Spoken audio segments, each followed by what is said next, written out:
भिलवाड़ा से इस वक्त की बड़ी और बेहद गंभीर खबर सामने आ रही है, जहां एक कपड़ा फैक्ट्री में काम के दौरान दो श्रमिकों की संदिग्ध हालत में मौत हो गई। इस घटना के बाद इलाके में तनाव का माहौल है और मोर्चरी के बाहर परिजनों और ग्रामीणों का धरना प्रदर्शन जारी है। ये घटना रायला थाना क्षेत्र के रायसिंहपुरा स्थित सीताराम डेनिम फैक्ट्री की है, जहां फैक्ट्री में काम कर रहे गजानन गाडरी और कमलेश गुजर अचानक अचेत हो गए। घटना के बाद फैक्ट्री परिसर में अफरा तफरी मच गई।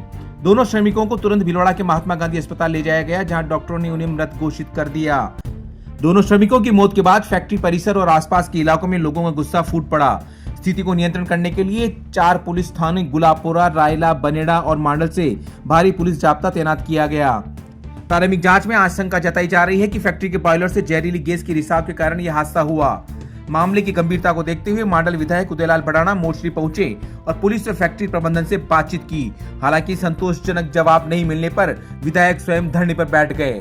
उनके साथ कांग्रेस जिलाध्यक्ष शिवराम खटीक, पूर्व उप प्रधान मनीष गुर्जर, शाहपुरा विधानसभा से कांग्रेस के विधायक प्रत्याशी नरेंद्र रेगर सहित सैकड़ों ग्रामीण भी धरने में शामिल हैं। प्रदर्शन कर रहे लोगों का आरोप है कि फैक्ट्रियों में अधिकांश इस तरह की घटनाएं पहले भी कई बार हो चुकी है, लेकिन श्रमिकों की सुरक्षा को लेकर कोई ठोस इंतजाम नहीं किए। प्रदर्शनकारी मामले की निष्पक्ष जांच, दोषियों के खिलाफ कड़ी कार्रवाई और मृतकों के परिजनों को न्याय और मुआवजा देने की मांग कर रहे हैं। फिलहाल पूरे मामले पर पुलिस और प्रशासन की नजर बनी हुई है और जांच जारी है। अब देखना होगा कि श्रमिकों की मौत के इस मामले में कितनी जल्दी जिम्मेदारों पर कार्रवाई होती है। भिलवाड़ा से 9/12 समाचार के लिए लोकेश तिवारी की विशेष रिपोर्ट।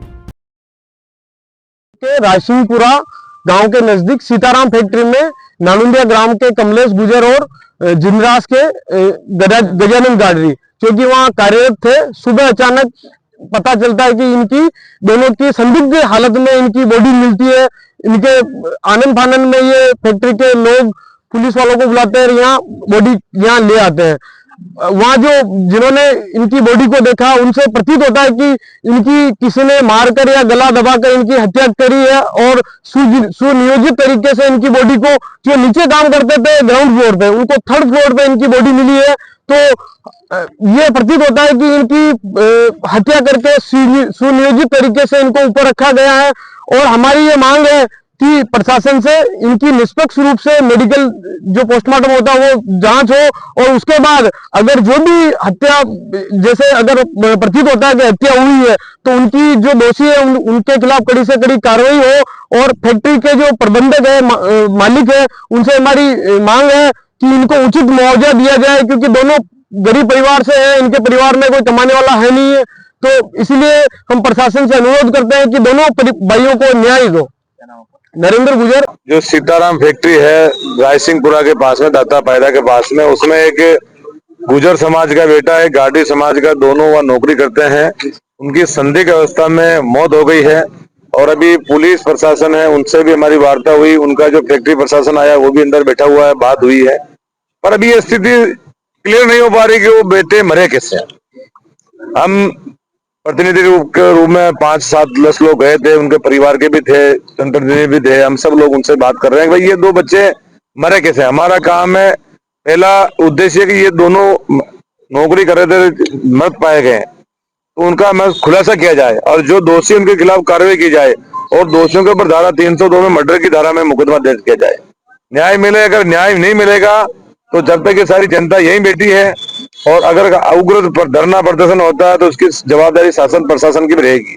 शासन प्रशासन की भी एक जवाबदारी, जिम्मेदारी है कि उन फैक्ट्री के जो प्रशासन के जो प्रबंधक है उन सब लोगों को बुलाए और घटना का खुलासा करे कि ये लड़के कैसे मरे।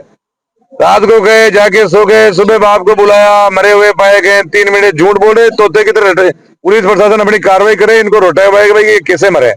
जब तक ये खुलासा नहीं करेंगे, जब तक ये लोग यहाँ खड़े हैं, ना बॉडी को हाथ लगाएंगे, ना पोस्टमार्टम करेंगे, ना करेंगे। अगर ऐसा रहा तो ये फैक्ट्री में चल नहीं पाएगी और ऐसी स्थिति रही तो ये इन बच्चों का दाग संस्कार उस फैक्ट्री के मालिक के घर के बाहर करेंगे। ये किसी के बेटे नहीं, क्या ये किसी के भाई नहीं है, ये किसी के पुत्र नहीं है। इन लोगों को मार दिया गया, ऐसे ये कहानी बनाकर एक घंटे से हमारे को गुमराह कर रहे हैं। और ये जो सारे युवा हमारा खुद का भी विरोध करेगा, अंदर जाके क्या बात कर रहे हैं, नहीं कर रहे हैं। मैं आप मीडिया के माध्यम से सबको, युवाओं को भी कहना चाहता हूँ, अभी तक हमने किसी को ये नहीं कहा कि हमारे को 1 रुपया दिया जाए। हमने अगर पैसों की कोई बात की हो तो किसी के पास वीडियो क्लिपिंग हो तो बताए। 3 मिनट में जो बॉयलर इंचार्ज वो भी आ जाता है, 3 मिनट में उसका पिता भी जाता है, 3 मिनट में पुलिस आ जाती है, तो पुलिस को आने में आधा घंटा चाहिए। उसके बाप को भी आने में आधा घंटा चाहिए, और जो बॉयलर इंचार्ज है उसको आने में आधा घंटा चाहिए। तो कहीं ना कहीं ये हत्या रात को ही हो गई 10 बजे। पूरी फैक्ट्री रात को बंद थी। अब ये बोल रहे हैं कि हमारे तो लाइट खराब हो गई थी। तब आपको हमारे हिसाब से ये घटना 10-11 बजे हो चुकी थी। 11-12 बजे से ये प्लांट बंद है। और जो गाड़ी समाज के जो बच्चा मरा है, उसके 2 चाचा के लड़के उसी फैक्ट्री में नौकरी करते हैं, और वो जो रेस्ट हाउस वहां सो रहे हैं, उन लोगों ने उनको नहीं बताया, बॉडी को लेके हॉस्पिटल में आ गए। तो ये कहीं ना कहीं गलत है, और हमारे को शंका है कि इनकी हत्या की गई है। पुलिस प्रशासन से भी हमारी विनम्रता से मांग है कि दोषियों के खिलाफ सख्त कार्रवाई हो और इस घटना का खुलासा करें। और हमारे को कोई मुआवजे की, हमने कोई एक पैसे की बात नहीं की, हमारे को मुआवजा नहीं चाहिए, वो बात का विषय रहा।